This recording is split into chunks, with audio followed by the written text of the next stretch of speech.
চমক রেখে পাকিস্তানের বিপক্ষে প্রথম টেস্টের স্কোয়াড ঘোষণা করেছে বাংলাদেশ।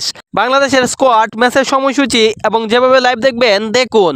ঘরের মাঠে পাকিস্তানের বিপক্ষে দুটি টেস্ট ম্যাচ খেলবে বাংলাদেশ।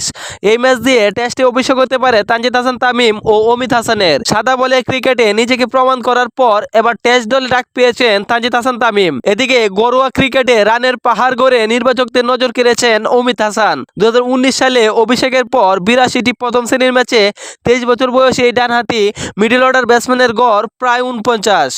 এছাড়াও দীর্ঘ বিরতির পর টেস্ট দলে ফিরছেন পেস আক্রমণের প্রধান দুই অস্ত্র তাসকিন আহমেদ ও শরীফুল ইসলাম।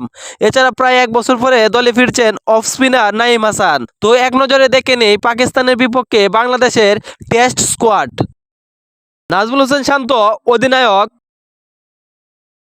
মাহমুদুল হাসান জয়, সাদমান ইসলাম, মমিনুল হক সৌরভ, মুশফিকুর রহিম, লিটন কুমার দাস, মেহেদী হাসান মিরাজ সহ অধিনায়ক,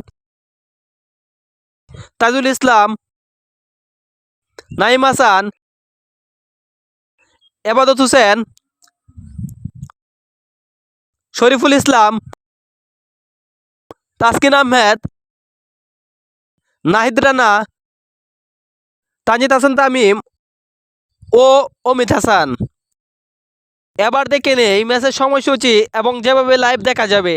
আগামী 8ই মে ঢাকার শেরে বাংলা জাতীয় ক্রিকেট স্টেডিয়ামে প্রথম টেস্টের মাধ্যমে সিরিজটি শুরু হবে।